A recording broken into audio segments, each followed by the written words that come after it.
Bonjour chers auditeurs, bienvenue sur ce nouvel épisode de Refaisons le monde, le podcast des personnes qui abordent de façon totalement transparente des sujets tellement variés comme le sexe, l'argent, la religion, le développement personnel. Bienvenue dans cette nouvelle rubrique où aujourd'hui j'accueille un de mes confrères, de mes condisciples, avec qui j'ai eu l'honneur de fréquenter, qui est aujourd'hui un grand DG. J'accueille Jean-Hugues Wessou pour discuter de ses rêves, de son parcours entrepreneurial, de ses projets et aussi nous donner des astuces à nous qui voulons nous lancer depuis et qui n'avons pas encore trouvé les idées.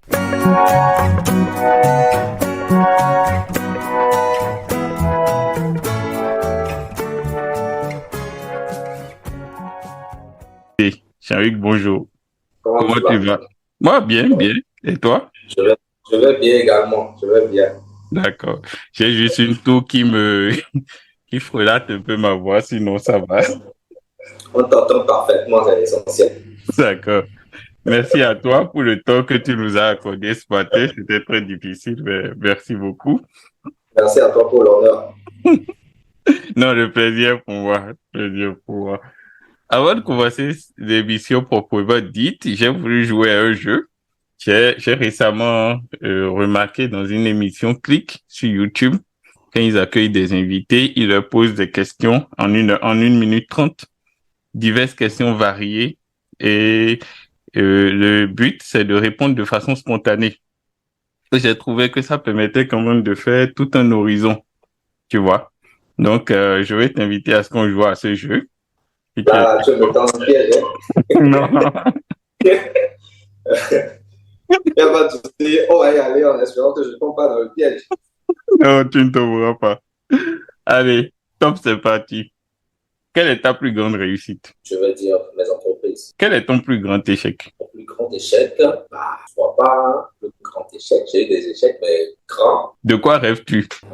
Oui. Je rêve en fait de créer quelque chose qui impacte réellement tout le continent africain. C'est mon plus gros rêve et je pense que le jour où je réussirai à impacter tout le continent africain, j'aurai réellement atteint mon objectif de vie professionnellement. Si tu pouvais repartir en arrière, que changerais-tu? Je vais dire que ma vie, elle n'a pas été parfaite, mais je l'ai aimée telle qu'elle a été. Je ne changerais rien si je pouvais repartir en arrière parce que tout ce qui s'est produit dans ma vie, ce sont des choses qui m'ont amené à être celui que je suis aujourd'hui. Donc, je ne changerai rien. Quelle est ta plus grande folie financière? Folie financière. Moi, je ne fais pas de folie financière. Déjà que je suis un financier à la base, je ne fais pas de folie financière et tout. Toutes mes dépenses sont calculées. Je suis un entrepreneur. Donc, un entrepreneur ne sort pas de l'argent à tout va, en fait. Donc, je n'ai pas encore réellement fait de folie financière jusque-là. On va prier Dieu pour que j'en fasse ce jour. J'en aurai beaucoup. D'accord. Quel est ton plus grand défaut? Mon plus grand défaut, mon franc-parler. J'ai un franc-parler qui blesse. Qui blesse. Oui, c'est mon plus gros défaut. J'ai un franc-parler qui blesse, en fait. C'est là mon problème. D'accord. C'est qui la personne la plus importante à tes yeux? Aujourd'hui? Oui. C'est mon fils. D'accord. C'est mon fils. Ah, c'est bien.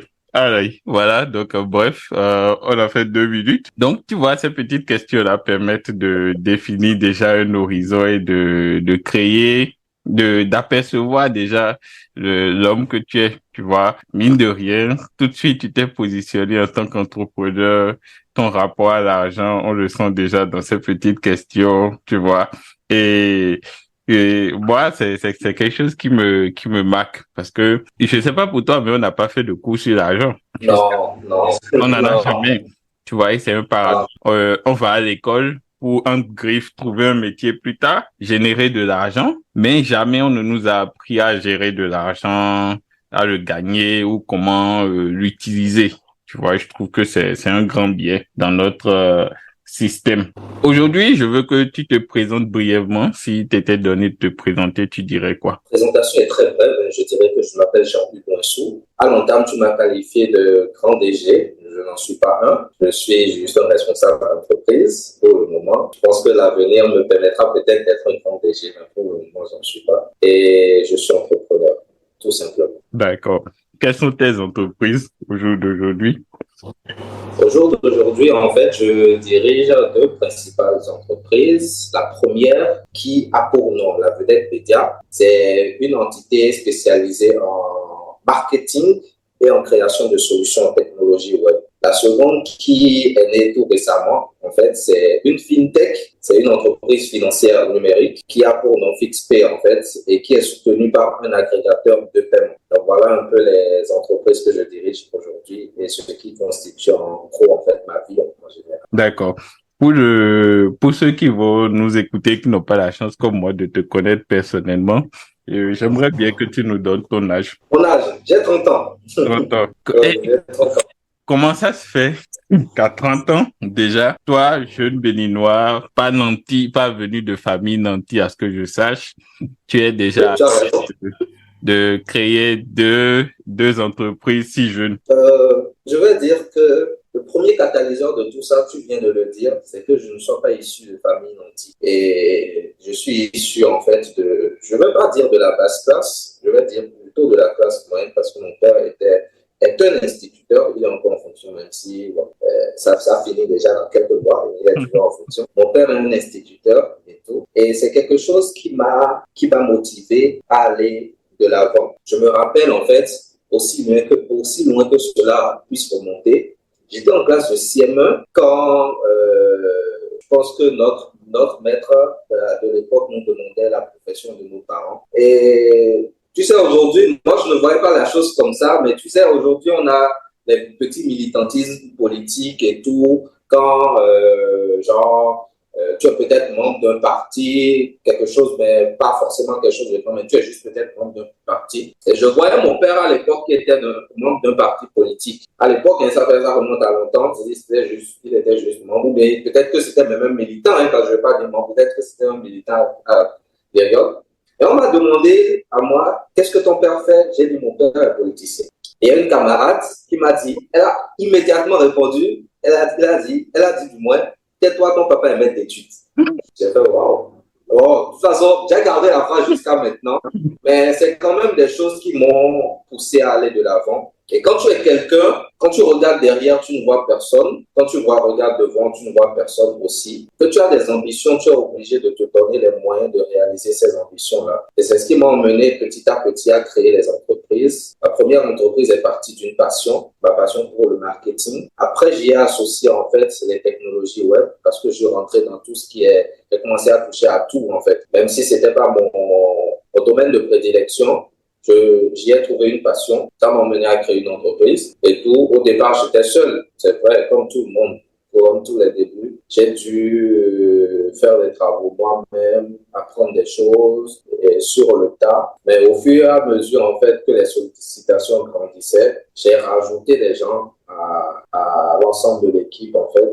Et aujourd'hui, ça a donné ce qu'on a de la Vedette Média. Maintenant, à la base, je suis un financier puisque j'ai un master en management des organisations spécialité banque et finance de marché. Je me suis dit, ben Jean-Luc, tu es financier et si tu entreprenais dans ton domaine, c'est vrai, tu ne veux pas aller travailler dans une banque et tout, mais si tu créais quelque chose pour apporter quand même une certaine touche au milieu financier africain, et puis apporter quand même ta pierre ou bien ta valeur au secteur. Peut-être même changer ce qu'on a aujourd'hui un peu, quelque peu changer un peu la façon dont les choses se passent parce que j'ai vu aujourd'hui, quand tu vas faire un dépôt à la banque, tu fais une longue queue, des fois, quand tu dois faire un retrait, tu fais une longue queue.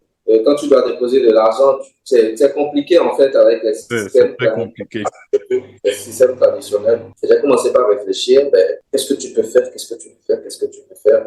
Et c'est de là, j'ai créé FixPay, qui est un agrégateur de paiement qui permet en fait, pour le moment, ça permet aux marchands, aux entreprises.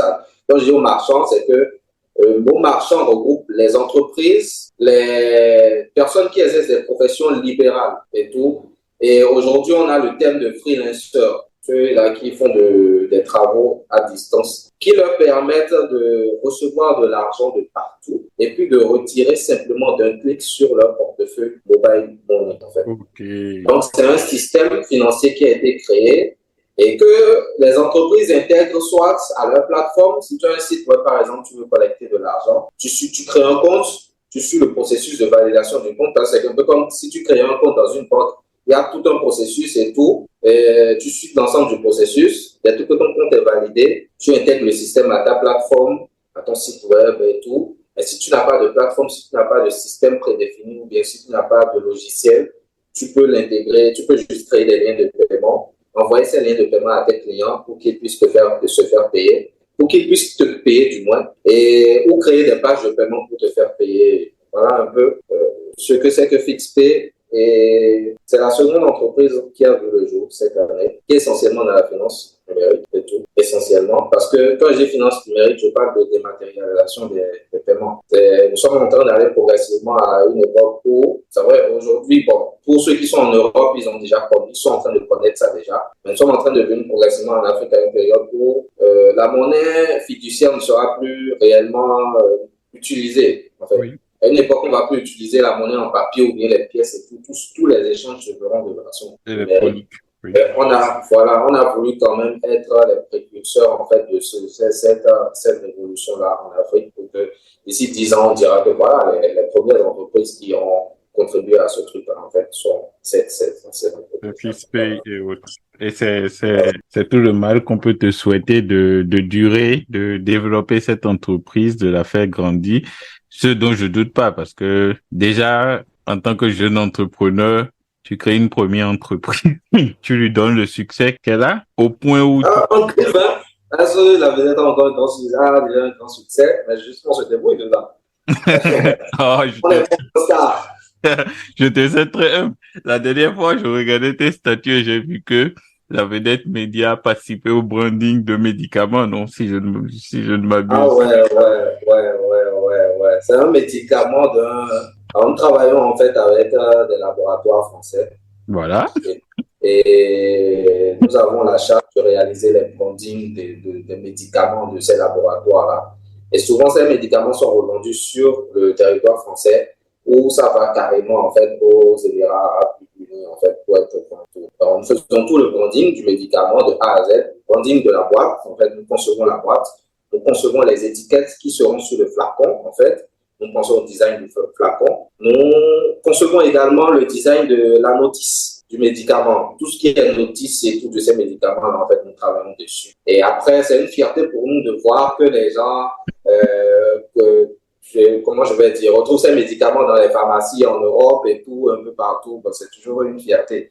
Ah ben oui. C'est une fierté, mais ça ne veut pas dire qu'on est grand. Ah ben, en tout cas, tu vois, imagine-toi qu'un jeune Béninois un jour s'est levé, a eu un rêve dans son esprit, a conçu ce rêve-là, a partagé sa vision avec d'autres personnes qui ont trouvé la vision pertinente, qui viennent travailler, au point où maintenant, il y a des entreprises françaises qui commandent chez toi. Ça veut dire qu'un jour, si je vais à la pharmacie, je pourrais prendre une notice et me dire, bah ça, je connais celui qui l'a fait, tu vois. C'est parfait.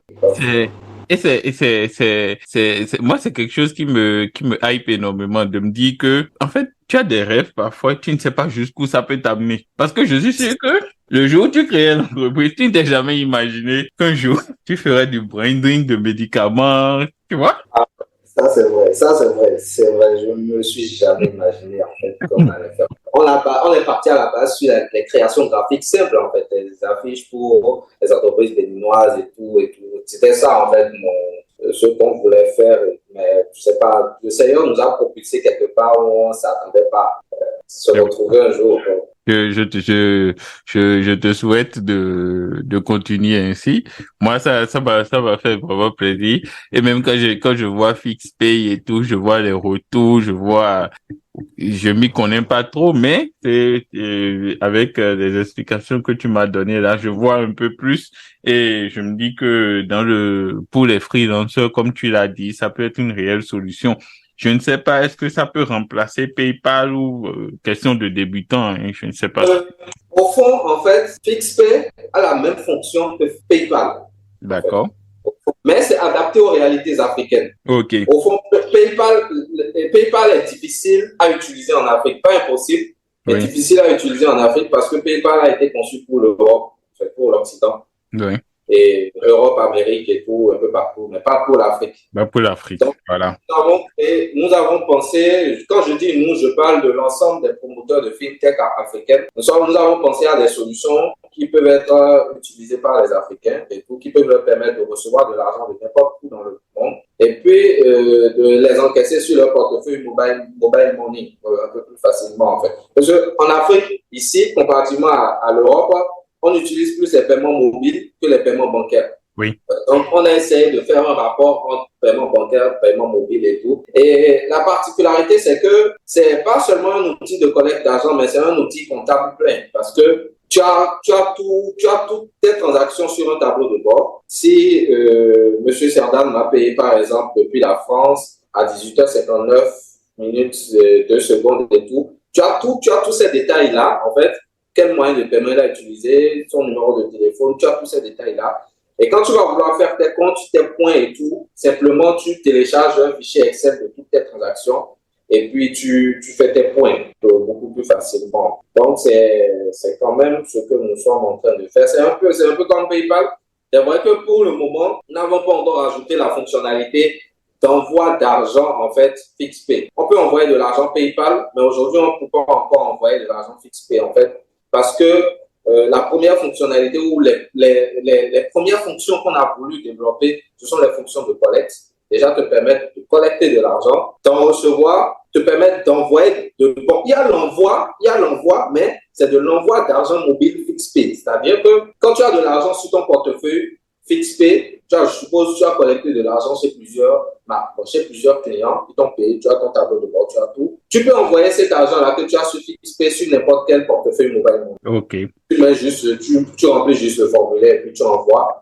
Les fonds sont envoyés de façon automatique. Donc, il y a aussi l'envoi. Je vais dire, il y a l'envoi. Mais juste que, bon, c'est pas forcément le même système que PayPal parce que FixPay est adapté aux réalités africaines. Voilà.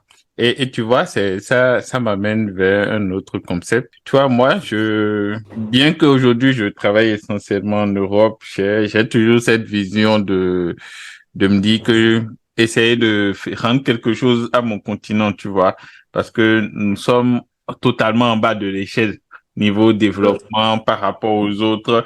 Et c'est d'autant plus bien de se rendre compte que nous les jeunes Africains, nous pensons à des solutions adaptées pour l'Afrique. Parce que, malheureusement, on essaye souvent de prendre ce qui est fait ailleurs et de ne jamais l'appliquer à nos réalités, alors que combien de gens ont un compte bancaire chez nous, tu vois? Moi, j'ai créé mon compte bancaire la première fois que je voulais recevoir mon salaire. Tu vois. Et malheureusement, les principales sources de revenus sont le salaire, tu vois. Donc, c'est à ce moment-là, en fait, que la plupart des gens se disent, il me faut un compte bancaire, il me faut ci, il me faut ça. Alors qu'en Europe, ici, c'est la base, en fait. Si tu n'as pas de compte bancaire, tu peux rien faire. Tu n'es personne, tu n'as pas d'existence. Donc, c'est bien de créer des solutions qui nous soient adaptées et qui nous permettent de pouvoir grandir tout doucement et de créer notre propre label, en fait. Pas l'Afrique ou bien pas les Africains pour les Africains. C'est important, je t'encourage dans cette voie. Je vais revenir un peu sur notre parcours. Pour ceux qui ne le sachent pas, tu as fait le collège Saint-Jean. L'école primaire, c'était où? C'était à Saint-Jean aussi? Non, l'école primaire, c'était au Nîmes. L'école primaire de Nîmes. Ensuite, le collège Saint-Jean, Saint-Jean-Baptiste de Cotonou. On a fait les 7 ans ensemble. Qu'est-ce qui, je veux dire, à la fin des 7 ans, tu sors, tu as déjà parlé de tout ce qu'il y avait, de cette phrase qui t'a marqué au CME. Ça remonte. Ouais, au CME, je me rappelle, hein, comme si c'était hier. Et il y a de ces moments-là, en fait, dans la vie qui te marquent plus que tout. Moi, par exemple, quand on était au collège, je sais plus combien mon papa me donnait. Je pense que c'était 200 le matin. Et... Ah, tu étais plus riche que moi, hein.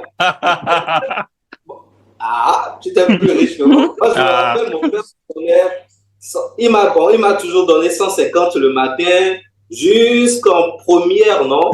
Ou en première ou terminale, hein, un truc du genre.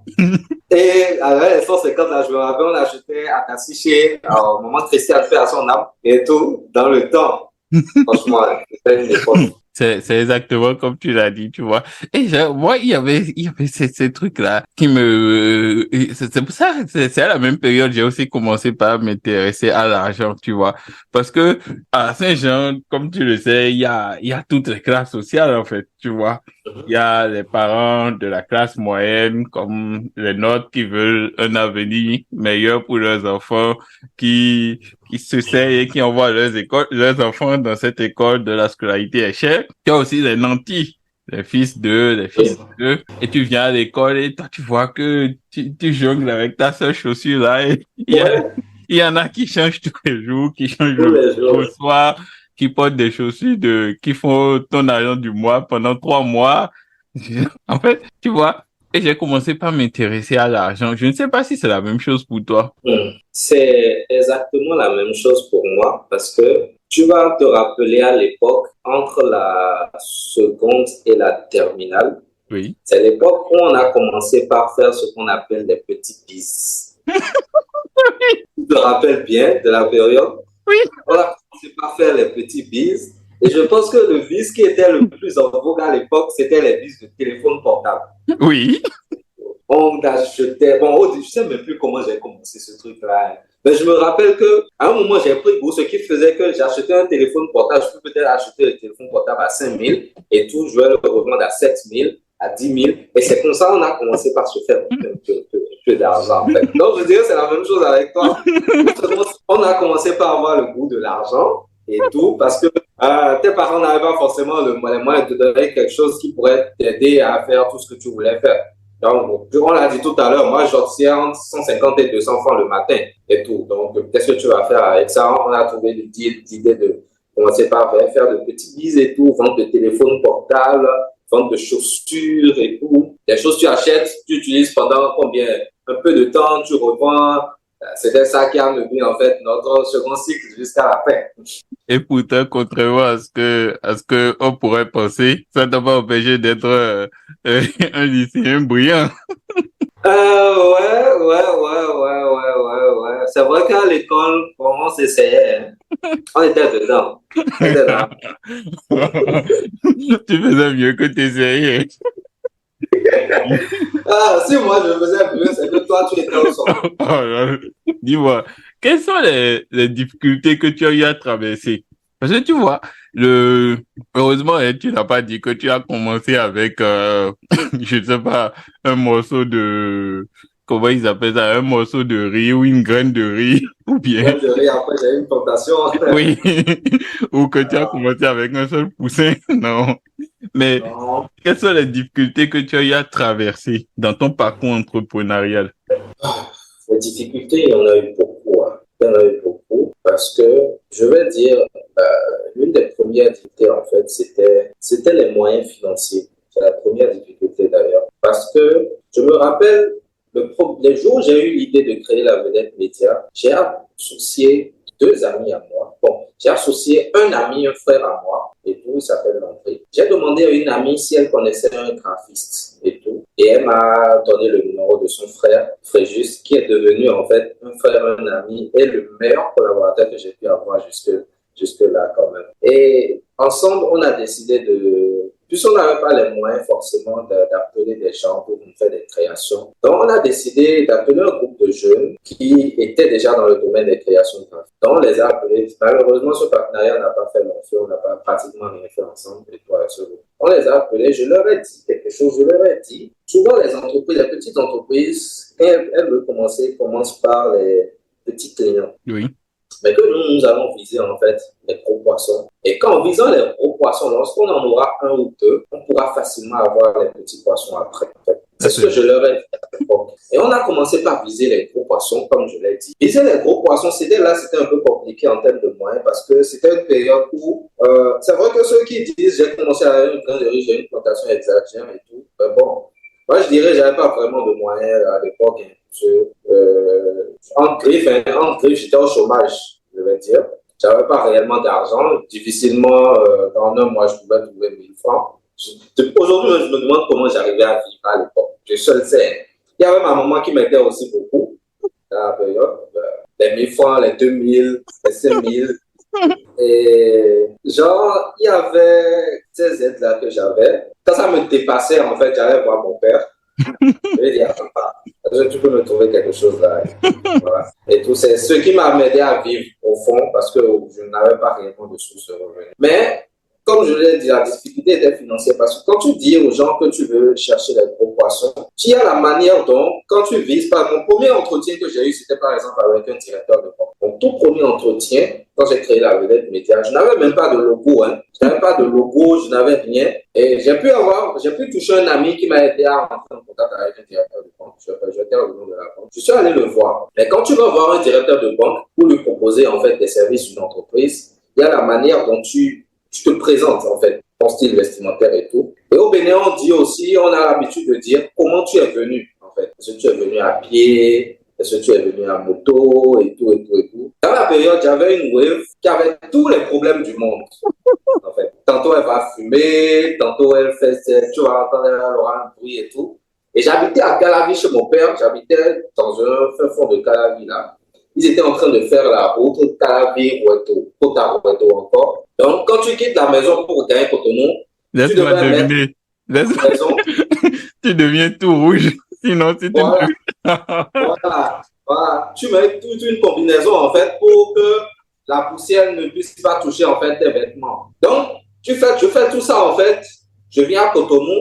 Premier instinct, c'est de trouver un garde-vélo dans une église. En fait. Je trouve un garde-vélo dans une église, je garde ma moto parce que je ne peux pas emmener cette moto-là dans cet état. Et tout. Je garde la moto dans une église et tout. Et je prends Zim. Si j'avais un ami qui avait une voiture dans la période, j'avais un ami qui avait une voiture, mais il n'était pas tout le temps libre. Les jours, il était libre, il m'emmenait. Quand il n'était pas libre, soit si j'ai un peu d'argent, je prends un taxi. Oui, je prenais taxi dans la période. Je prends un taxi. Ou je prends Zim carrément. Je m'arrête. Je ne vais pas m'arrêter devant la banque. Je m'arrête à quelques mètres de la banque. Et puis, bon, je marche pour faire l'intérieur. Et tout. C'était l'une des premières difficultés que j'ai eues.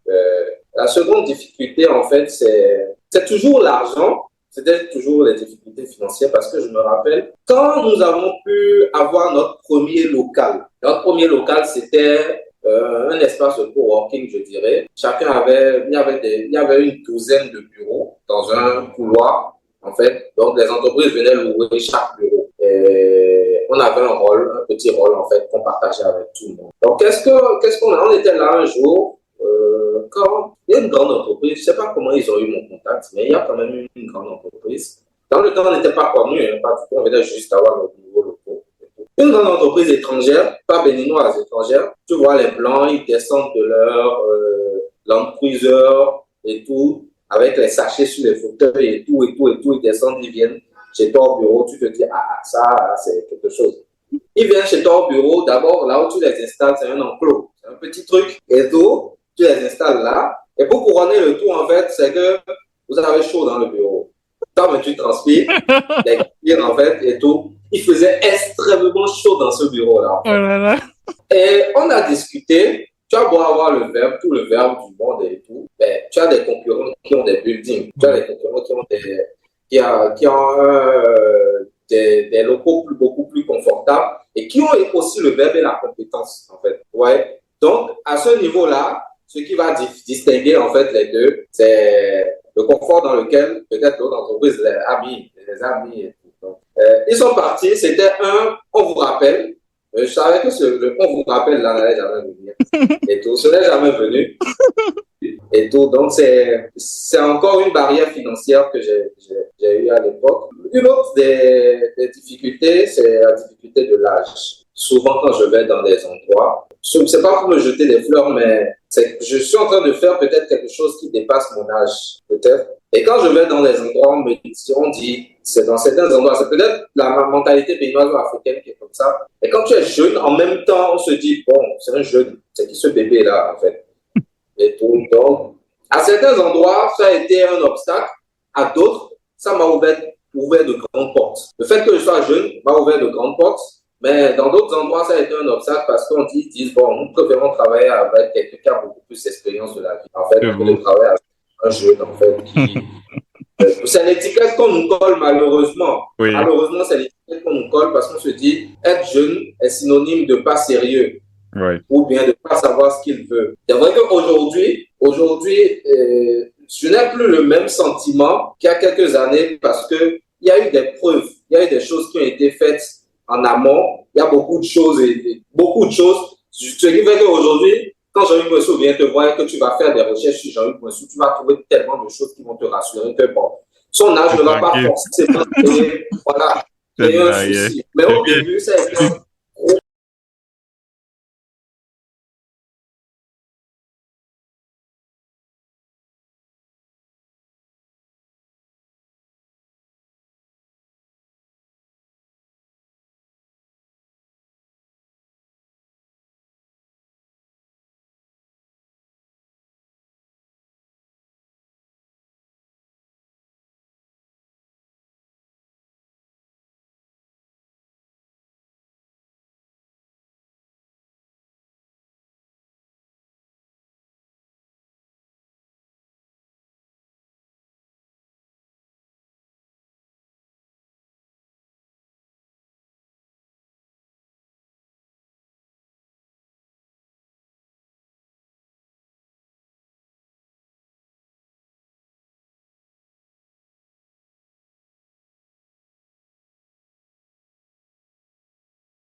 parlais tantôt de la difficulté financière, j'ai parlé de la difficulté de l'âge aussi, qui aujourd'hui est beaucoup plus un avantage pour moi qu'un inconvénient, mais au début, c'était réellement un inconvénient.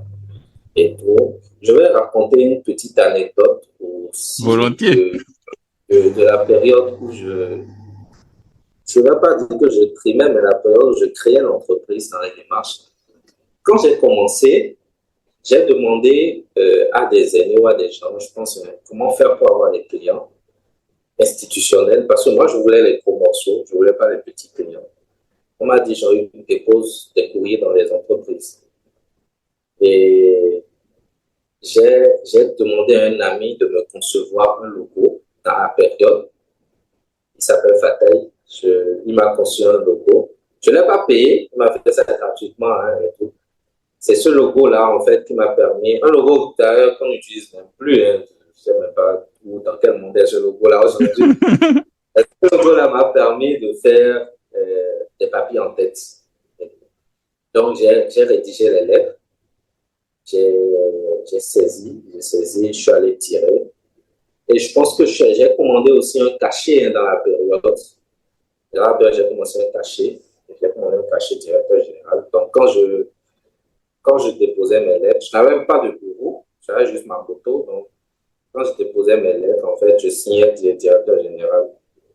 Et un jour, j'avais porté une chemise blanche.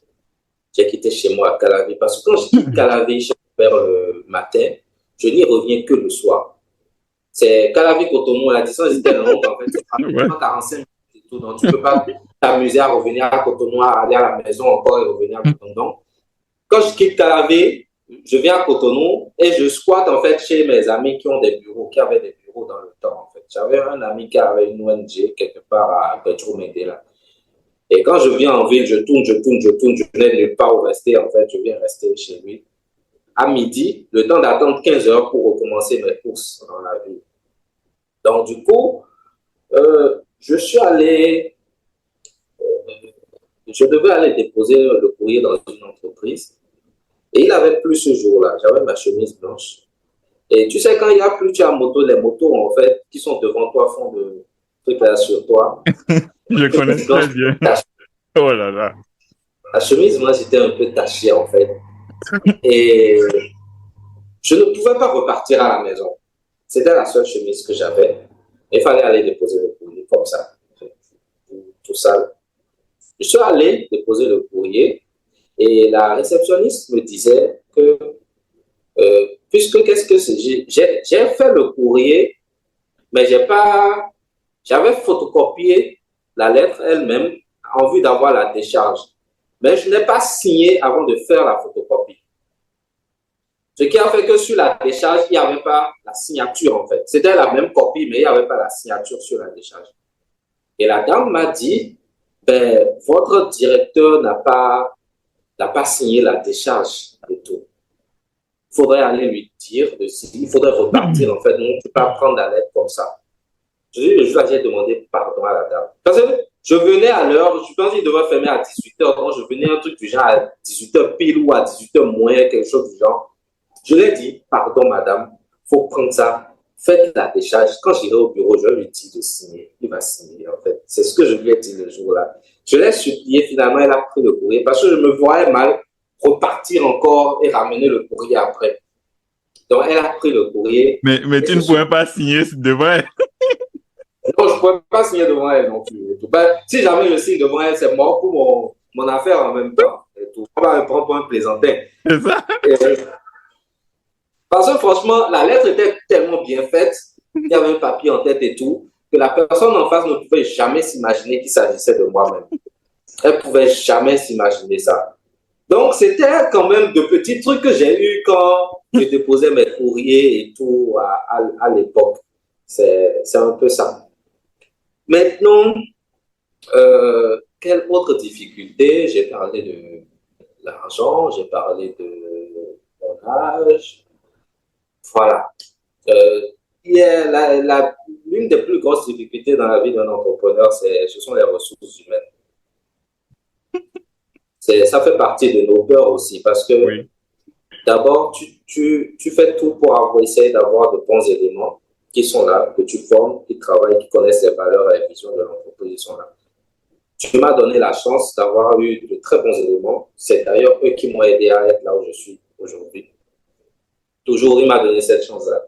Mais l'une des peurs qu'on a, c'est chaque jour, on se réveille, on se dit, n'importe qui peut venir déposer sa lettre de démission, mais n'importe qui peut venir te dire, j'ai trouvé mieux ailleurs.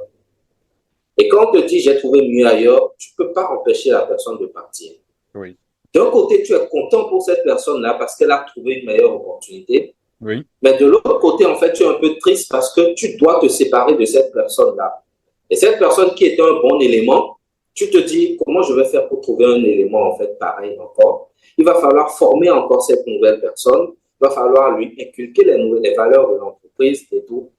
C'est tout un processus. Et chaque jour que je me lève, je me dis, qui va encore venir me dire aujourd'hui, monsieur, je suis en train de partir et tout. Et c'est ce qui s'est passé. Il y a eu beaucoup de personnes, depuis qu'on a créé l'entreprise, beaucoup de personnes sont passées, ils sont venus, ils sont partis, ils sont venus, ils sont partis. Je me rappelle, j'ai eu une graphiste et le jour où elle m'a dit, monsieur, je pars, j'ai trouvé une meilleure opportunité et tout. J'étais bien content pour elle, hein, mais le soir là, j'étais abattu. Je n'ai pas dormi la nuit parce que je me dis, mon meilleur élément est en train de partir. Surtout que j'ai pris 1 an à former cette personne-là. Franchement, c'était un truc là. Ça, tu permets à la personne de partir, hein, mais derrière, tu te dis, comment je vais gérer tout ça, en fait. C'est compliqué, il va falloir reprendre et tout, et tout, et tout, et tout, et tout. Mais Dieu m'a donné une grâce. Je le remercie beaucoup pour ça, parce qu'à part lui, je ne vois pas qui d'autre m'a envoyé une telle grâce, en fait. Je le remercie beaucoup pour ça. C'est la grâce de toujours avoir des éléments nettement plus meilleurs que ceux qui sont partis. Toujours. Toujours. Quand quelqu'un part aujourd'hui, je peux avoir un pincement au cœur que mon meilleur élément est en train de partir. Mais dans la plupart des cas, celui qui est venu après ou celle qui est venue remplacer cette personne-là s'est avéré être 4 fois, 5 fois mieux que la personne qui est partie. Et jusque-là, ça a toujours été le cas, en fait, avec moi. Mais c'est toujours un blocage parce que tu dois tout reprendre. Il y a toujours une période où tu reprends, en fait, le travail de la personne. Le temps que la personne s'habitue au système et maintenant commence à déployer elle-même ses propres stratégies. En fait. Oui. Mais dès l'instant où la personne déploie elle-même ses propres stratégies et tout, tu te rends compte que, tiens, cette personne-là, franchement, elle est hyper compétente, en fait. Et comment tu as fait pour que Dieu t'envoie une personne du genre? Tu vois, donc, c'est une difficulté qu'on a, hein, c'est les ressources humaines. On se demande à qui faire confiance à 100%, à qui ne pas faire confiance. Et quand moi, je prends quelqu'un en entretien, je ne sens pas la personne, je ne travaille pas avec la personne. Il faudrait que tu sois comme moi. Quand je dis tu sois comme moi, en fait, je n'aime pas les personnes hautaines. Dans un entretien, si je sens que tu es une personne hautaine, tu peux être compétent, tu peux être le premier du bénéfice dans ton domaine. Je ne travaillerai pas avec toi, en fait. Quand je sens que tu es une personne, en fait, c'est pas égoïste, égocentrique ou bien des choses du genre, non, je ne travaillerai pas avec toi. Parce que moi, je suis du genre à me fondre dans la masse. Lorsque tu viens à la vedette média aujourd'hui, j'ai un bureau, mais je passe combien de temps dans mon bureau par semaine? Si on doit faire le cumul de tout, c'est à peine 30 minutes, peut-être même 1 heure des fois. Dans mon propre bureau, je n'y reste pas. Tu vas voir mon fauteuil, il est encore tout joli. J'ai un ami qui est venu la dernière fois, il me dit, Jean-Yves, ça se voit que tu n'utilises pas ce fauteuil-là. Je reste dans le rôle avec tout le monde, tout le temps. Pourquoi il va venir? Sauf je rentre dans le bureau seulement quand j'ai de la visite, des gens qui doivent passer me voir et tout, des entretiens. Mais je reste dans le rôle avec tout le monde. Je me déchausse, je me balade pieds nus dans le rôle. Tous ceux qui me connaissent savent que c'est comme ça que je suis. Ce qui fait que quand tu ne connais pas l'entreprise et que tu viens, tu ne sauras pas qui dirige l'entreprise. Tu ne sauras pas, tu vas juste prendre tout le monde dans le même panier. Et je préfère travailler comme ça parce que c'est une ambiance décontractée. Il n'y a pas de souci de telle chose. Quelqu'un a fait ci, quelqu'un s'est mal habillé, quelqu'un s'est mal comporté. Mais c'est une ambiance super décontractée. Mais quand je remarque qu'il y a quelqu'un, un truc qui risque de venir plomber l'ambiance, en fait, toi, je ne te prends pas. Donc, il y a aussi cet aspect-là, comment choisir ses ressources humaines. et tout. Et les obstacles, les vrais obstacles que j'ai eus, je les ai eus quand j'ai créé FixPay. Et là, j'ai compris que la vie entrepreneuriale, c'est encore autre chose. Il y a, il y a entrepreneur d'entrepreneur, il y a niveau par niveau, en fait. Il y a niveau par niveau. Quelqu'un quelqu'un a dit que quand tu as 1 million, tu as des problèmes de 300 000, 400 000, 500 000 peut-être. Ben, si tu ne sais pas faire, quand tu as 1 million, tu as un problème de 1 million. Hein. Voilà. Ouais, c'est ça, quand tu as 1 million, tu as un problème de 1 million. C'est pour ça aujourd'hui, je me demande comment je vivais avant. Parce que quand je regarde mes dépenses d'aujourd'hui et je regarde mes dépenses d'avant, je me dis, attends, comment je faisais pour vivre, en fait? Or, avant, je gagnais proportionnellement. En fait, je dépensais proportionnellement à ce que je gagnais, en fait. Tu vois, quand tu as 5 000 francs, tu as des problèmes de 5 000. Le jour où tu commences à avoir 1 million, tu as des problèmes de 1 million. En fait, tu as des dépenses de 1 million. Tu ne pensais même pas comment ces dépenses-là viennent. Mais tu es obligé de gérer. Oui. Tu es obligé de gérer. Donc, j'en étais même où? J'en étais où? Tu parlais de FixPay, les problèmes que... Oui, c'est au niveau de FixPay que j'ai compris que il y avait plusieurs niveaux d'entrepreneuriat. C'est là que j'ai compris, j'ai eu le véritable sens du mot struggle en anglais. En fait, je te jure, c'est en anglais, ce mot-là a un impact. Ouais. Quand tu traduis en français, ça n'a pas le même impact Non. que le mot en anglais, en fait. C'est là que j'ai compris. Non, mais franchement, j'ai eu chaud. J'ai eu chaud, en fait. J'ai eu chaud. Que ce soit les difficultés sur le plan de l'entreprise elle-même, que ce soit les difficultés sur le plan des ressources humaines, ceux qui devraient travailler sur le projet, parce qu'il faut dire que FixPay a mobilisé beaucoup de personnes pour travailler sur ce projet-là. Les difficultés du point de vue administratif. Dans un pays comme le nôtre. Oui, dans un pays comme le nôtre, ça c'est encore autre chose. Parce que quand tu te lèves, tu dis que tu veux créer une structure financière, j'ai eu du mal à voir beaucoup de choses et tout. Ça n'a pas vraiment coulé comme ça devrait couler. Il faut appeler, il faut rester derrière les gens, il faut suivre, il faut faire ci, il faut faire ça. En fait, c'est là que j'ai compris en fait, qu'il y avait réellement un autre niveau. Et voilà, c'est un peu les difficultés que j'ai eues. C'est un peu les difficultés que j'ai eues jusque-là. Et bon, moi, qu'est-ce que j'ai fait? Ça va peut-être aider des gens qui nous suivent. Qu'est-ce que j'ai fait? Je n'ai pas eu de l'argent en bloc que je suis venu investir dans mon projet. C'est vrai, je vais pas dire que j'ai commencé à zéro, mais si je ne dis pas ça, c'est que j'ai utilisé le sens propre. Mais au sens figuré, je vais dire que j'ai commencé à zéro. Au sens figuré, parce que quelles sont les dépenses que j'ai eu à faire au départ? Dépenses de déplacement. Acheter essence, payer les aimes, dépenses de tirer les courriers et tout, imprimer, acheter ce qu'il fallait acheter et tout ça et tout ça. J'ai eu la chance d'avoir autour de moi, en fait, Fréjus, comme je l'avais dit, qui au début ne prenait pas d'argent pour les créations graphiques, ne prenait rien, non, je n'ai pas dépensé dans les créations graphiques et tout, ne prenait pas d'argent. C'est quand l'entreprise a commencé par contre, en fait, qu'il a eu quand même une certaine responsabilité dans l'entreprise et les choses ont commencé par aller. Donc, c'était de petites dépenses que je faisais. Mais qu'est-ce qui m'a permis de faire tout ça? C'est le jour où j'ai eu mon premier client. Je n'ai pas touché un franc de l'argent que le client payait. Pas un franc. Je n'ai pas touché un franc de cet argent-là.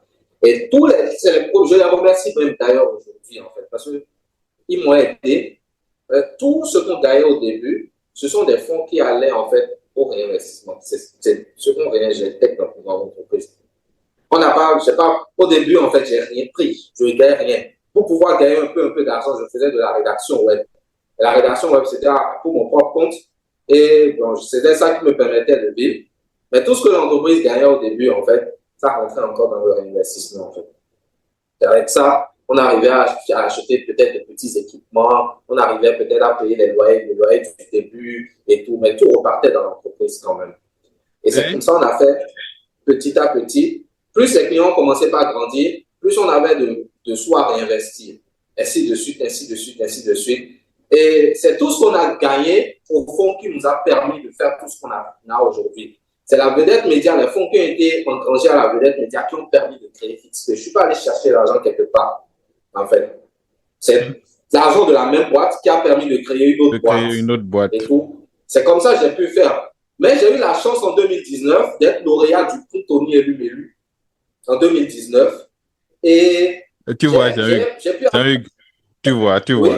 Amolo Pagaye, ouais. Voilà, c'est ton humilité là. Tu étais lauréat du prix Tony Elumelu. Ah, je ne suis pas le seul lauréat au Bénin, il y en a beaucoup. Il faut le mettre en avant. Alors bon, il y en a beaucoup. Mais bon, c'est pas un secret pour personne. Donc, du coup, j'ai été lauréat du prix Tony Elumelu et j'ai pu avoir les $5 000 de subvention. Ça faisait un truc de 2,5 millions environ. Et grâce à ces 2,5 millions, en fait, ça a pu nous permettre d'amorcer un autre développement de l'entreprise, en fait. Je vais dire que c'est grâce à ce prix-là que la vedette média a connu un autre type d'expansion. Parce qu'avec 2,5 millions, en fait, c'est vrai que pour une entreprise, c'est pratiquement rien. Ça finit en un clic et tout. Même pour une personne physique aujourd'hui, quand il a certains problèmes, tu vas finir rapidement. Mais ça nous a permis de faire beaucoup de choses, en fait. Beaucoup de choses. Beaucoup. On a acheté des équipements, on a acheté des équipements de prise de vue, on a acheté des lumières, on a pris des ordinateurs. On a quand même acheté des équipements, en fait, des choses qui pouvaient nous permettre de travailler et tout, et de permettre à d'autres personnes de travailler. Et ça nous a permis aussi, quand j'ai des ordinateurs, en fait, il y a une période où, quand des graphistes venaient travailler, ils ne travaillaient pas forcément avec leurs propres ordinateurs. Il y avait des ordinateurs là qui leur permettaient de travailler. Et tout, on a acheté beaucoup de choses. On a acheté beaucoup d'équipements quand même. Et je me rappelle que c'est à cause des 2,5 millions du prix Tony Elumelu, en fait, qu'on a mis en ligne le site de la vedette média. Et tout.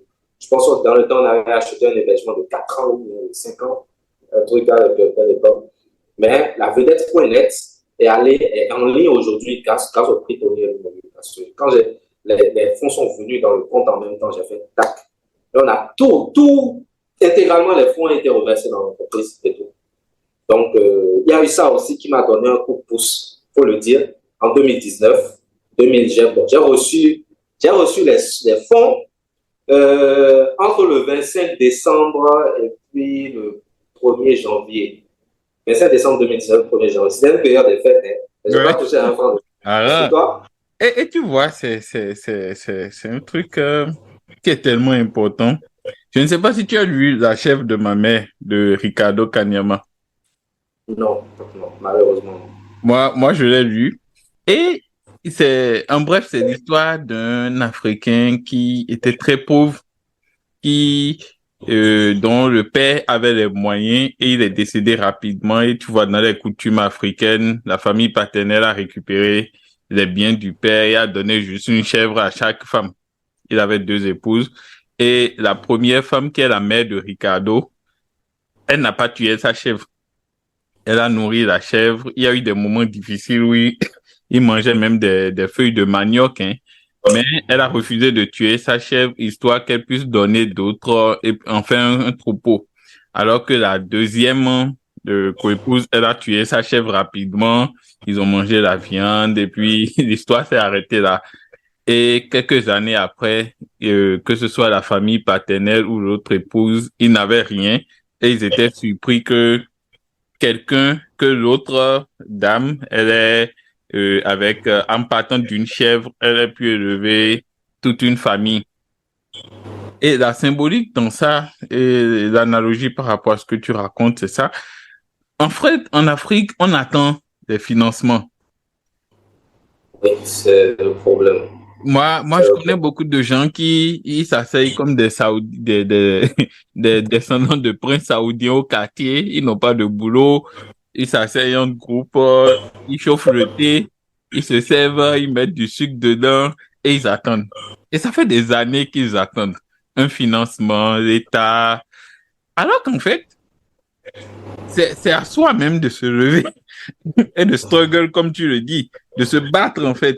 Tu racontes comment tu allais sous la pluie, tu quittais Calavi.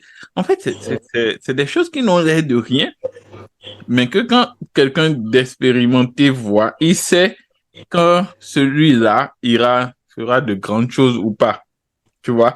Et tu récupères 2,5 millions en période de fête et tu n'as pas gâté Ouais. Cotonou.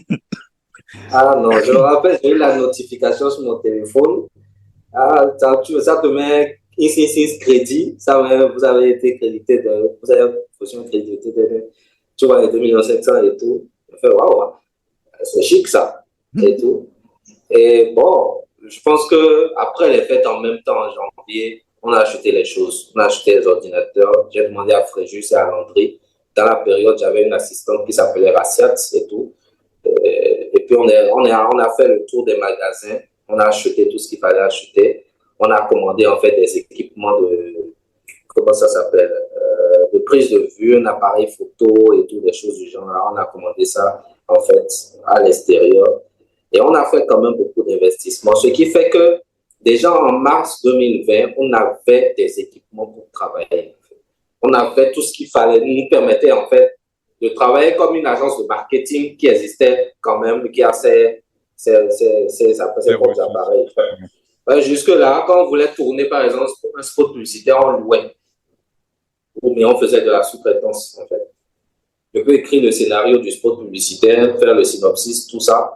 Et on faisait appel à des gens qui avaient les matériaux. Et puis, ils venaient tourner. Voilà. Quand on prend l'argent chez le client, on leur donne pas. Mais après janvier 2020, je pense qu'on a pu s'autonomiser sur ce plan-là. C'est vrai qu'aujourd'hui, on appelle toujours des gens, mais c'est juste pour qu'ils puissent nous mettre à notre disposition des matériaux qu'on n'a peut-être pas encore, en fait. Quand tu vois que c'est un truc que tu utilises peut-être une fois là, tu ne juges pas encore de l'acheter et tout. Et voilà, si tu peux louer chez quelqu'un d'autre, tu loues et puis tu fais ce que tu as à faire. Ça va. Non, mais moi, je suis impressionné, hein. Franchement, j'aime ta justesse de raisonnement. Même quand tu dis, c'est un truc que tu utilises une fois, là, tu n'as pas besoin de l'acheter. Tu vois, en fait, il y a aussi ce truc du syndrome de l'entrepreneur où beaucoup de gens, avant de commencer quelque chose, ils veulent avoir le tout. Moi, je te donne un petit exemple. Il y a une qui récemment, elle voulait ouvrir un salon de coiffure et tout. Elle avait déjà tout fait, hein. Le local, c'était décoré et tout. Et il lui manquait le tapis qu'elle voulait mettre au sol. Et j'ai regardé la vidéo. Je dis, mais franchement, le nombre de salons de coiffure à Cotonou qui bossent bien sans un tapis au sol et en plus c'est cimenté. Tu vois? Et genre, moi, je n'avais pas les fonds, honnêtement, pour la subventionner à ce moment-là parce que, franchement, j'avais plein d'autres dépenses aussi de mon côté. Mais, genre, je ne savais pas comment lui dire subtilement, mais au fond, tu n'en as pas besoin sans que ça ne passe pour de la radinerie, tu vois. Parce que, genre, beaucoup de gens pensent que il faut que tu sois prêt à tous les niveaux avant de commencer quelque chose. Bon, moi, je dirais, en fait, c'est une question de mentalité. Parce que moi, je ne suis pas comme ça uniquement dans ma vie entrepreneuriale. Même chez moi, quand tu regardes chez moi, tu verras que le gars, il a juste ce dont il a besoin, en fait. Il n'y a pas de superflu, par exemple, je sais pas. Il n'y a pas de superflu. J'achète juste ce dont j'ai besoin, en fait. Si j'ai pas besoin de quelque chose, j'en achète pas. Et si j'ai besoin de ça, si tu vois quelque chose chez moi, c'est que tu te dis, le truc a forcément une utilité pour lui. Mais si ça n'a aucune utilité pour moi, je n'achète pas, en fait. Quelqu'un est venu me voir la dernière fois. Moi, j'ai une télé 32 pouces, par exemple. Et la personne m'a dit, ben, Jean-Luc, il est temps que tu achètes une télé 45 pouces ou bien une télé plus grande. Je me fais quoi avec? J'ai ma petite télé 32 pouces, ça n'a rien. En fait, je regarde la télé au même titre que celui qui a une télé 45 pouces, même 120 pouces s'il veut, en fait. Qu'est-ce que ça m'apporte réellement à moi? Si la réponse est rien là, je ne vais pas le faire. Une autre amie m'a dit la dernière fois, parce que j'ai une table là, un guéridon. On m'a dit, il est temps que tu changes ce guéridon-là. J'ai dit, mon guéridon n'a rien. Le truc est encore beau, en fait. C'est pas cassé, ça n'a rien. Mais pourquoi je vais changer si ce truc-là n'a rien, en fait? Donc, au fond, il y a beaucoup de personnes qui ont cette mentalité de est-ce que je vais dire du paraître, mais Oui, c'est oui, pas comme pour moi, c'est l'apparence. Pour moi, on va oser les thèmes, en fait. c'est un peu comme voilà, je donne un autre exemple. En fait, il y a un gérant, quelqu'un qui s'occupe d'une maison locative avec laquelle je travaille là. Et il a regardé ma voiture et dit bon, il voulait acheter ma voiture, par exemple. J'ai dit que franchement, moi, je ne suis pas de nature à vendre les choses. Et que cette voiture-là, en fait, je n'ai pas vraiment envie, en fait, de la vendre. Il me dit, genre, mais ok, si je devais vendre là, que je vais vendre ça à combien? J'ai dit, bon, peut-être tel montant, je vais dire le montant. Et je lui dis, mais pourquoi tu veux que je vende? Il me dit que normalement, là, vous devez être en train de conduire les voitures, d'immatriculation. C'est on est dans les C maintenant, en fait. Moi, ma voiture a une immatriculation BG, en fait. Ouais. Que vous êtes dans les C et tout, et tout, et tout. Je dis, si tu veux acheter ma voiture, là, c'est que la voiture t'a plu, non, en fait. Parce que quand tu regardes la voiture a un problème et tout. Elle me dit non. Il me dit non. Je dis, mais ça n'a aucun problème. Pourquoi tu veux que j'achète une autre voiture? Et tout. Parce que l'immatriculation est BG. Non, mais arrêtez. L'immatriculation est BG. Tant que moi, ma voiture n'a aucun problème. C'est une voiture présentable et tout. Ça va me permettre d'aller, de venir sans problème et tout. Je n'ai rien à prouver à quelqu'un. Tu vois? Donc, quand je n'ai pas besoin du truc, si Jean-Luc achète quelque chose maintenant, si tu vois, Jean-Luc achète aujourd'hui une nouvelle voiture, c'est peut-être qu'il a réalisé un certain objectif de sa vie. Il a un certain palier, il veut se faire plaisir. Et puis, je me suis dit, bon, pourquoi pas? Après tout, hein, on ne sait pas combien de temps on va vivre, mais tu ne vas pas souffrir toute ta vie et tout. C'est ça, mais tant que le besoin n'est pas là et imminent, je ne vois pas l'intérêt de dépenser de l'argent, en fait, dedans. C'est ça, c'est ce que beaucoup de personnes ne comprennent pas. Et comme tu l'as dit, ils nous prennent pour des radins. Or, c'est pas ça, en fait. Oui. Ils se disent, en fait, qu'on n'aime pas dépenser sur nous-mêmes. Alors que, bon, si le truc n'est pas essentiel, pourquoi Y investir, c'est ça, en fait. Et c'est pour ça que oui, dis-moi. je dis souvent que c'est compliqué de vivre avec les femmes parce que les femmes achètent tellement de choses dont elles n'ont pas besoin. Elles achètent des choses, franchement, elles achètent tellement de choses dont elles n'ont pas besoin. Je dis, ben, moi, je ne suis pas franchement dans cette optique. Quand j'ai besoin de ça, j'achète. Quand je n'ai pas besoin de ça, je ne sais pas ce que je vais faire. Il ne faudrait même pas que ça vienne m'encombrer chez moi alors que je n'utilise pas. Dans ce sens. Et tu vois, dans l'exemple que tu as donné, on retrouve toute la mentalité, je ne vais pas dire seulement africaine, mais même mondiale. On utilise à tort certains termes, on dit il faut que. Mais il faut que. C'est qui a émis, qui a jugé que c'est obligatoire, en fait, tu vois. Et c'est quelqu'un d'autre qui vient t'obliger à, tu vois. Moi, par exemple, les gens classiquement vont te dire, il faut que tu aies un enfant, en fait, on fait une liste de coûts sur ta tête et c'est à toi de remplir les critères, tu vois. Ouais. Bien souvent, et c'est pertinent. Celui qui veut ta voiture, c'est parce qu'il la désire. Il ne veut pas l'acheter pour te faire plaisir à toi. Mais il flatte ton ego. Oui. Et je trouve que beaucoup de jeunes tombent dans ce piège-là, tu vois, dès qu'ils ont commencé par réussir un peu, c'est la société, on dit, il faut que, on commence par s'inventer de faux besoins. Oui, c'est ça en fait, de faux besoins. La vraie question, c'est est-ce que j'en ai besoin? Est-ce que ça me sera utile? Et est-ce que ce que j'ai ne peut pas, tu vois? Et si on veut se faire plaisir, oui, mais autant le planifier pour que ça ne pèse pas, tu vois? Tu vas voir des gens qui dépensent des sommes astronomiques pour un truc. La dernière fois, j'ai appris quelqu'un a dépensé près de 500 000, alors qu'elle-même n'a aucun capital. C'est dommage. C'est-à-dire que c'est un don. Et je lui souhaite, je lui porte pas la poisse, mais espérons que tout marche bien. Mais si d'un coup, sans avoir généré le moindre franc, tu dépenses une telle somme pour tout faire sans voir la viabilité de ton projet. Projet. C'est dangereux, tu vois. C'est, c'est autant de choses sur lesquelles on devrait attirer notre attention pour que nous fassions attention, pour que ceux qui ont envie d'entreprendre aient des astuces. Moi, j'ai bien aimé ce moment qu'on a passé, hein. J'ai vraiment appris des choses sur... Et même quand tu parles de ton entreprise, tu parles de valeur, de vision. C'est des choses que les gens n'ont, ils créent une entreprise parce qu'ils veulent se faire des sous et puis tout de suite là, ils confondent l'argent de l'entreprise et leur argent. Tu vois, ils se servent dans la caisse de l'entreprise. Ils pensent que c'est pour être entrepreneur, c'est pour avoir un certain lifestyle parce que les réseaux sociaux nous ont menti, parce que les feuilletons, tu vois. Et je peux affirmer déjà que tu as de beaux jours devant toi. Parce que rien qu'à Amen. t'écouter, je Amen. vois la logique, le raisonnement, la conduite qui va avec, tu vois. Et franchement, c'est stupéfiant de voir que à ce si jeune âge, tu es déjà chef de, en tout cas, créateur de 2 entreprises et je te souhaite de continuer sur cette voie. Merci. Merci. Je, j'avais oublié de te poser une question initialement. C'était au moins des questions. J'avais oublié de te demander, c'est quoi ta plus grande peur?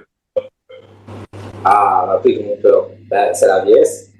Euh, je n'ai pas envie de vieillir, en fait. C'est la plus grande peur parce que pourquoi la vieillesse? La vieillesse, c'est une étape où tu n'arrives à rien faire. Mhm. Tu es inactif, en fait. Tu es passif. Tu regardes tout se faire devant toi et pour toi. Moi, je suis quelqu'un de très, très actif. Je ne peux pas rester quelque part, en fait, sans rien faire pendant un moment et tout. Je ne peux pas. Je ne peux pas, en fait. Or, la période de la vieillesse, c'est une période où tu es inactif.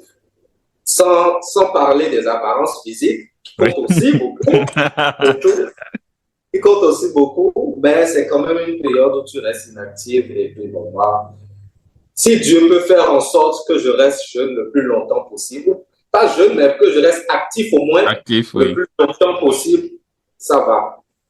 Ça va. Donc, c'est ma plus grosse peur. Hein. Je n'ai pas envie de vieillir. Je n'ai pas du tout envie de vieillir. T'inquiète pas. De ce côté de l'océan, moi, je vois encore des gens à 95 ans qui conduisent leur voiture, hein. Voilà. Je trouve que oui, c'est le plus gros problème chez nous, c'est que on ne bouge pas assez, nous n'avons pas une culture de l'activité physique, ne serait-ce que de la marche, la bonne alimentation, les fast-foods aussi ont envahi chez nous et notre système de santé n'est pas performant malheureusement. C'est les plus grandes carences qu'on ait, mais heureusement, il y a une prise de conscience. On essaye d'améliorer les choses et on va essayer que ça continue. Oui, on va le faire. On va essayer. On va essayer. Je ne sais pas si tu as un mot de fin. Bon, je vais dire que merci d'abord. Merci pour cette opportunité que tu m'as donnée de parler de mon expérience sans langue de bois. J'ai dit la réalité de tout ce qui s'est passé. Il n'y a pas eu de mise en scène, de scénario et tout. Il n'y a pas eu de filtre aussi. Je l'ai dit surtout pour pouvoir inspirer ceux-là qui sont derrière nous et qui viennent. Parce que, bon, la génération qui vient, c'est une génération très intelligente, mais bon, une génération aussi livrée à elle-même. Donc, c'est surtout pour inspirer ceux-là. Je n'ai pas pour habitude de parler de moi. C'est rare. Oui. Très, très rare, en fait. Très rare, en fait. Mais ces occasions-là me permettent de parler un tant soit peu, même si ce n'est qu'un résumé de ce que j'ai vécu. Et je sais que beaucoup de personnes de mon âge, qui ont plus que mon âge, ou surtout ceux-là qui sont beaucoup plus jeunes que moi, se retrouvent dans ces genres de situations-là. Et je sais que ça les aidera. Il y a des choses que je partage sur mon statut. Tu as mon numéro, tu as remarqué que je fais beaucoup de blagues Oui. sur mon statut et tout. Mais quand je partage des expériences sur ma personne, j'écris et tout, c'est surtout pour inspirer ceux-là qui sont dans mes contacts et qui me suivent, qui veulent en fait tirer des choses de moi en fait. Oui. Beaucoup de personnes me contactent, me disent, ben, Jean-Yves, je veux que tu me coaches, que tu m'aides. En fait, je ne peux pas forcément travailler avec tout le monde. Mais quand je mets certains aspects de ma vie en statut, ça inspire quand même d'autres personnes. Donc, je vais juste demander aux gens, si tu es quelqu'un aujourd'hui, tu penses que tu n'es pas prédestiné à quelque chose, détrompe-toi, il y a toujours un moyen d'y arriver. Toujours un moyen d'y arriver. Tant que l'idée est venue dans ta tête, l'idée a germé dans ta tête, en fait, il n'y a rien qui puisse en fait t'empêcher de le réaliser, de la réaliser. Tu vas forcément le faire. Moi, j'ai tellement planifié tout ce qui allait se passer entre mes 25 ans et mes 30 ans professionnellement que Dieu m'a donné la grâce de les gérer un à un, en fait. Jusqu'à mes 30 ans, juste. C'est quelque chose qui a été planifié. C'est pour dire que rien ne se fait sans planification. Tu dois savoir exactement ce que tu veux faire de façon précise. Si tu le sais, tu mets en œuvre les moyens pour pouvoir y arriver. Tu sais que tu veux aller de l'autre côté de la voie, en fait. Et donc, je disais que tant que l'idée a germé dans vos têtes, il n'y a aucune raison, en fait, qui pourrait vous empêcher de la réaliser. Rien, rien, rien, en fait. Moi, je ne sais pas, tout ce que j'ai prévu faire avant mes 30 ans, en fait, professionnellement, j'ai pu le faire parce qu'il y a encore quelques années, c'était encore sombre, très sombre. Je me demandais bon, comment j'allais y arriver. Et je voulais donner un exemple de, si vous savez que vous devez atteindre l'autre rive et tout, et qu'il y a quand même une rivière qui vous sépare, une rivière qui n'a pas de pont, qui n'a rien. C'est à vous de regarder dans votre entourage, de trouver les matériaux dont vous avez besoin pour construire un pont, ou bien pour construire n'importe quoi, construire un radeau, un bateau, en fait, pour pouvoir atteindre l'autre rive. Et vous regardez dans votre environnement. La solution est dans l'environnement. La solution ne vient pas de quelque part, en fait. Ça peut être basé sur vous-même, ou ça peut être basé, en fait, sur quelqu'un qui est proche de vous, si des gens qui sont proches de vous. Maintenant, j'ai voulu créer la vedette média. J'ai juste rajouté des gens qui étaient tout le temps avec moi. Et tout, deux personnes. Une personne qui était tout le temps avec moi. Et puis une autre personne, en fait, qui a été recommandée par une amie proche, qui est devenue après mon plus bon collaborateur et tout. Et je me suis pas dit, j'ai pas assez d'argent. Je pense que mon papa, quand je lui ai dit que je voulais entreprendre, je voulais travailler en propre, il me dit, mais pour travailler, pour entreprendre, il faut constituer un capital. Toi, tu n'as pas d'argent, comment tu veux faire et tout. Donc, je suis resté fidèle à ce que je voulais faire.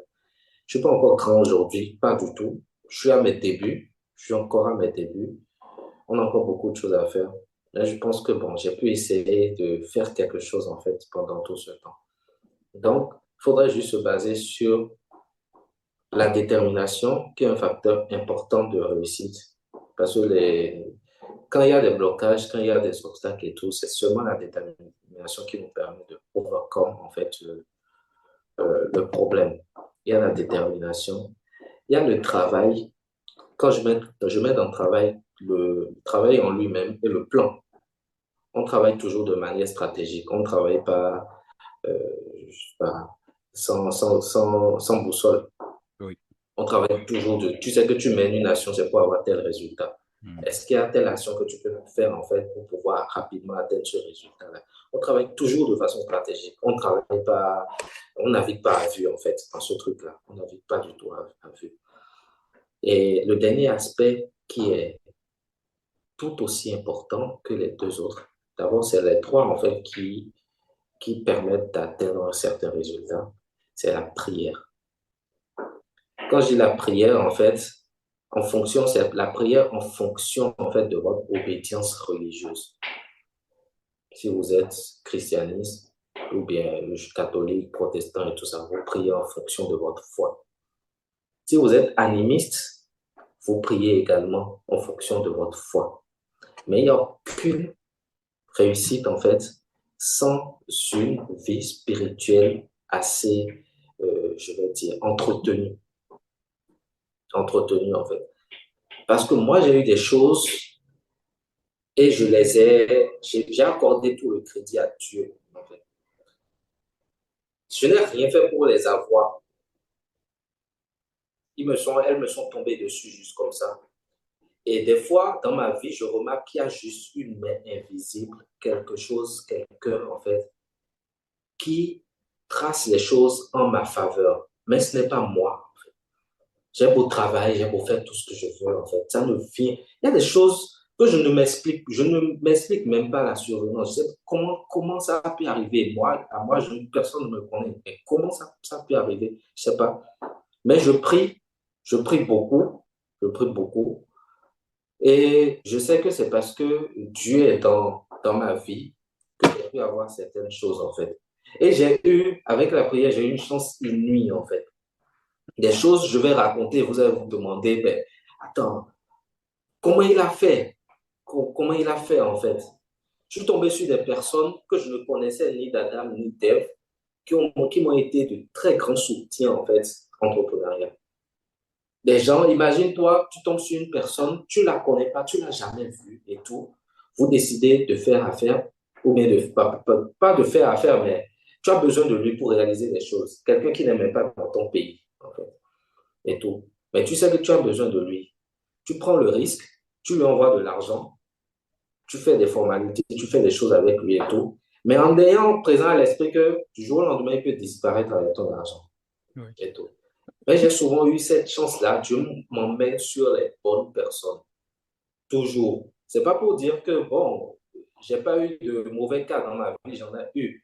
Mais je pense que c'est le fait que je me sois attaché quand même à la prière dans un certain sens. Je suis pas aussi un chrétien du dimanche, hein, il faut le dire. On est dimanche, je ne suis même pas allé à l'église aujourd'hui. Il faut le dire. Je ne suis pas allé, je suis pas allé à l'église aujourd'hui. Mais j'ai une grande foi en Dieu. J'ai une très, très, très grande foi en Dieu. Je sais que quand je demande, je prie. En fait, il n'y a aucune raison de ne pas me donner. S'il ne me donne pas, c'est que ce n'était pas pour moi. En fait, je passe à autre chose. Quand je dis s'il ne me donne pas, c'est que ce n'est pas pour moi. Ça m'a rappelé une autre expérience parce que je suis banquier de formation. J'ai commencé mes débuts dans une banque. Je voulais faire un stage, bon, pas un stage, j'ai postulé pour un poste dans une banque en temps. Et je me rappelle, j'étais allé au premier entretien, ça a marché. Au deuxième entretien, j'étais avec deux camarades à moi. Donc, on nous a rappelé par ordre de mérite, ce qui a fait que je suis passé avant eux, avant eux. Donc, quand je suis allé au premier entretien, en fait, je ne savais pas que le deuxième entretien était en anglais. Je vais là-bas, on me met de l'anglais dessus directement, en fait. Et tout. On m'a posé des questions.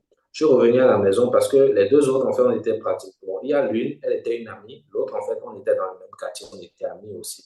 Donc, moi, je suis revenu lui dire, c'est en anglais, ça se passe de telle manière, on te pose peut-être les questions et tout, et tout, et tout. Bon, les deux autres sont partis après et tout. Figure-toi que finalement, à la fin, moi, je n'ai pas été sélectionné. Les autres ont commencé leur travail, en fait. Ils ont travaillé dans la banque et tout. Ils y sont encore aujourd'hui. Moi, je n'ai pas été sélectionné et tout. Alors que figure-toi que pendant cette période, j'ai jeûné, j'ai prié, j'ai tout fait. J'ai réellement jeûné, en fait, sur 7 jours, en fait. Pas 7 jours d'affilée, mais de 0 à 18 heures ou de 0 à 16 heures et tout. J'ai fait ça pendant ces 7 jours. Mais je n'ai pas eu ce pourquoi je priais. Et figure-toi que c'est 2 ans après que j'ai rendu grâce à Dieu pour ne pas avoir eu ce pourquoi j'ai prié, en fait. Parce que la vie que j'ai aujourd'hui est nettement meilleure à celle que j'aurais pu avoir si on m'avait embauché, en fait, dans cette banque-là à l'époque. Tu vois, donc, c'est pas parce que vous avez prié, vous n'avez pas eu, que c'est fini. C'est pour une raison que vous n'avez pas eu. Sur le moment, c'est dur. C'est très dur sur le coup. Parce que franchement, j'en ai voulu à Dieu, à mort. J'ai dit, bon, c'est fini avec la prière, c'est fini avec tout ça, tout ça, tout ça. Mais après, je me suis rendu compte de pourquoi je n'avais pas été sélectionné, juste parce que ce n'était pas pour moi. Il y avait quelque chose de meilleur qui allait m'arriver peut-être 2 ans, 3 ans après. Donc, c'est mon mot de fin. Détermination, travail et prière selon votre obédience religieuse. C'est tout. Oh, merci, Jean-Luc. Merci beaucoup pour les anecdotes. Pardon. Merci. Je pense. C'est, c'est important tout ce que tu as dit, hein. La place de Dieu, Dieu peut t'éclater de certaines choses que tu demandes Ouais. avec, Ouais. moi, par exemple, je sais que c'était par rapport, d'abord, les hommes qui me viennent tout de suite, c'est pour certaines relations amoureuses, tu vois. Je me rappelle, Ouais. un gourmet là, j'en j'en ai voulu à Dieu. Non. a posteriori, je me suis dit que c'était la meilleure chose que Dieu m'ait faite. Parce que il y a eu un avant et il y a eu un après. Tu vois. Ouais. Et plus récemment encore, il y a à peine 2 jours, hein, j'étais en formation dans une ville. Et figure-toi que moi, j'ai pris le Airbnb, j'ai pris le train, tout ça.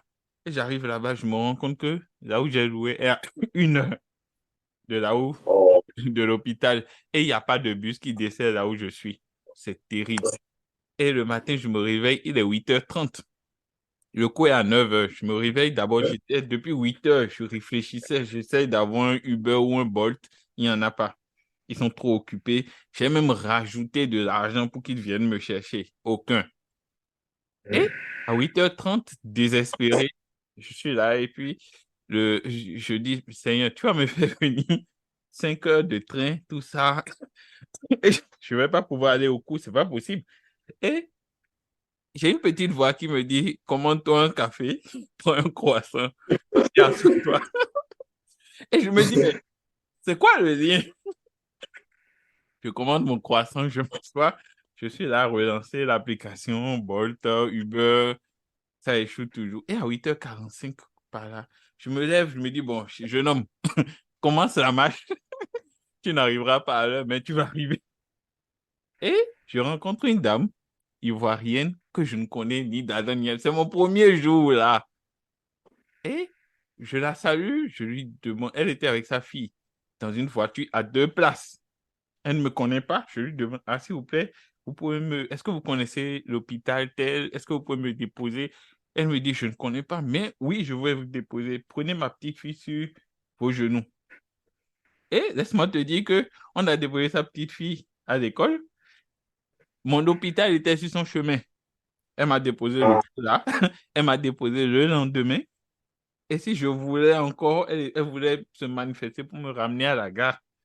mais C'est franchement, c'est c'est comme tu dis, l'existence de Dieu. Dieu, parfois, tu penses que les choses sont mal embarquées et bam, ça vient te connecter à la réalité.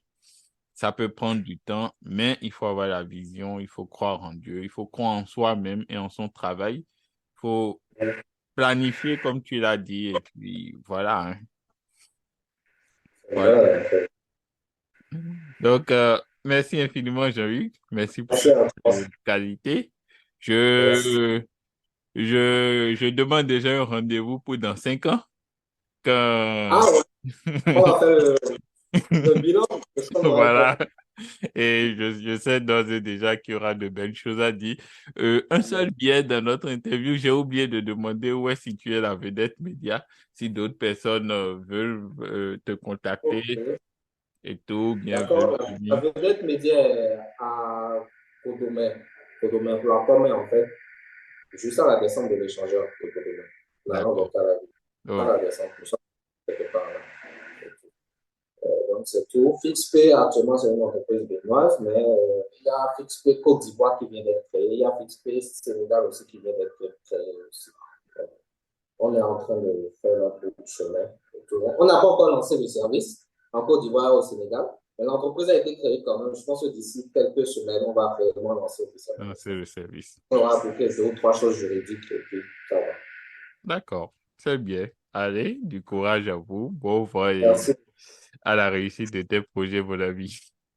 Merci, merci énormément.